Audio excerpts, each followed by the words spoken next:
Hello everyone, you're watching News Epicenter with me, Maria Shakil. Just days ahead of Parliament's monsoon session, each MP will now have to mind their language.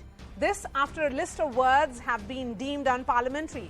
Some of the words that are considered unparliamentary are snoopgate, lie, drama, crocodile, hypocrisy, tears, anarchist, COVID spreader, corrupt and ashamed. It's a long list that we have here, right here on News Epicenter. I'm going to refer to this through the show. Multiple opposition leaders have come out to criticize this list, calling it a bit to muzzle criticism against the government. Lok Sabha Speaker Om Birla has clarified that words not conducive to healthy debates have been expunged and not removed.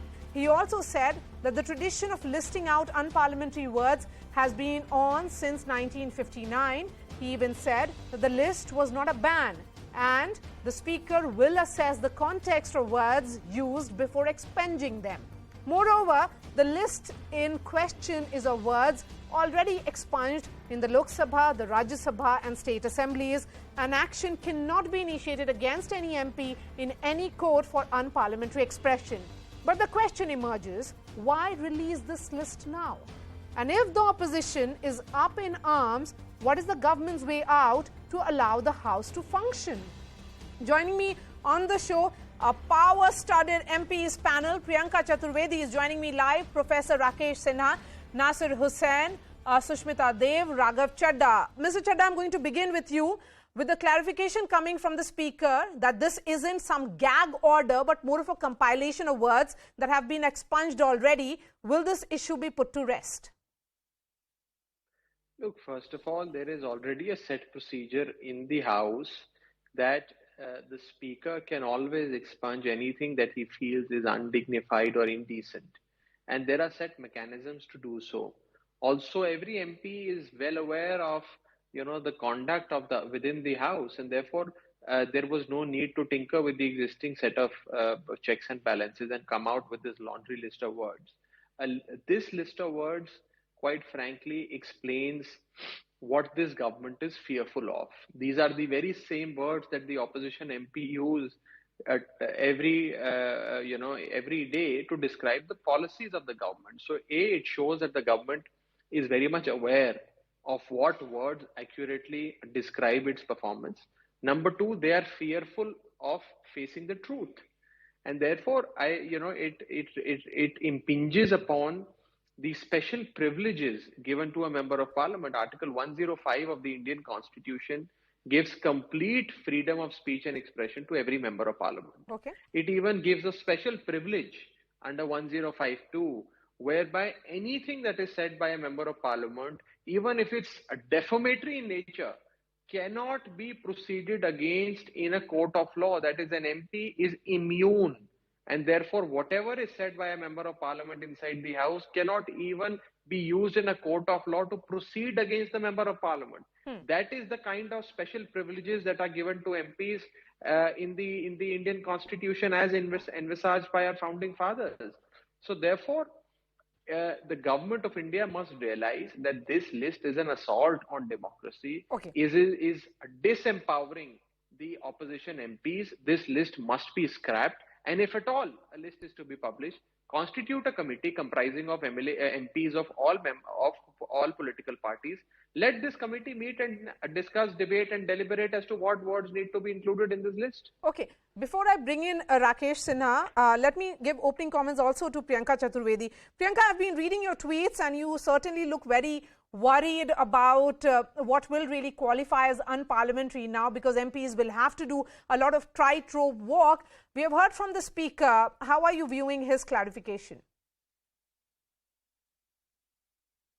No. Even if these words are expunged, can you imagine 10 years down the line, if somebody wants to check any opposition members of parliament's parliamentary track record or their parliamentary speeches, they're going to, let's say, if I want to say, ye jhooti sarkar hai, ye jhoote vaadon pe aayi sarkar hai, you will have ye dash vaadon pe aayi sarkar hai.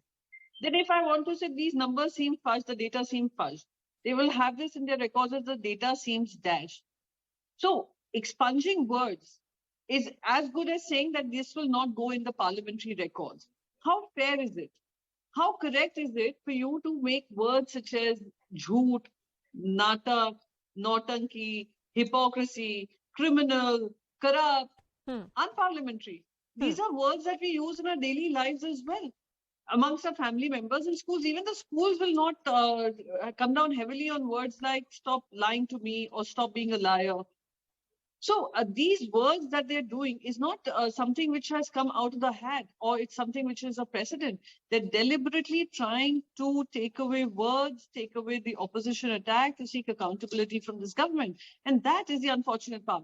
Okay. I remember back in history when we used to read our history textbooks about freedom fighters and how Britishers in jails used to censor the words that used to go against the Britishers, how during emergency, and we heard it from Mr. Modi himself, that how words were censored and media was gagged, etc. What else are you doing? Now you're doing that in the parliament. Okay. And that is shameful. So it brings back the words of L.K. Advani ji. There was a declared emergency and there's an undeclared emergency. Okay. Rakesh Sinha, you heard from two MPs, two of your colleagues. There is a lot of anguish, and rightly so. Parliament is not a school. When you lack perspective and you impose yourself with the self-inflicted ignorance, that these things come in the discourse.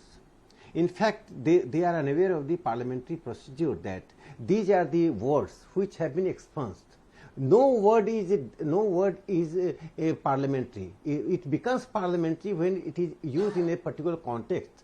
Then it is decided at the floor of the House by the Speaker, and there is a set procedure which words should be expunged and why. There is a committee for that. And those words which have been expunged, that list has been issued. So opposition is making hue and cry because they lack the alternative policies. No, but tell me, if a word that is used, such as chor chor, mausari bhai, chori, corruption, these are words that is used by opposition. You have used it when you were in opposition against the UPA. You know. You yourself lacking. I am making your perspective very clear. Then it will be better for you to mediate among the panelists. You know, when I say Priyanka Chaturvedi in the parliament, you are lying. Then it would be expunged.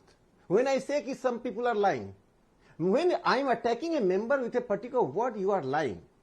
Then it would be expunged. Lying just in Canada Parliament, lacking intelligence word is unparliamentary. In Canadian Parliament, evil genius is unparliamentary. In British Parliament, lying and the coward, these terms are unparliamentary. Every term is becomes unparliamentary if it is used in a particular context to attack a particular member. Then it becomes unparliamentary. Then it is expunged. We know all these things. If in this session, suppose I use particular term and Priyanka Chaturvedi ji objects, then a speaker expunges this word. Next time, it would come into the list that this term has been expunged. Okay. This term is unparliamentary. It is not term unparliamentary. It is a particular. Now one thing I am making clear. But jhoota. We can. You're lying. Each other. If that is a word that you use, then how is that a problem? If I say particular member is making a statement in the parliament, he is speaking, and I say you are lying, aap jhoota hai, that is objectionable.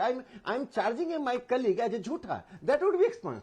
Jhoota term is not objectionable. When jhoota is used to attack my particular colleague in the parliament, then it would be expunged. Okay, Sushmita Dev. In ourselves. Sushmita Dev, are you convinced?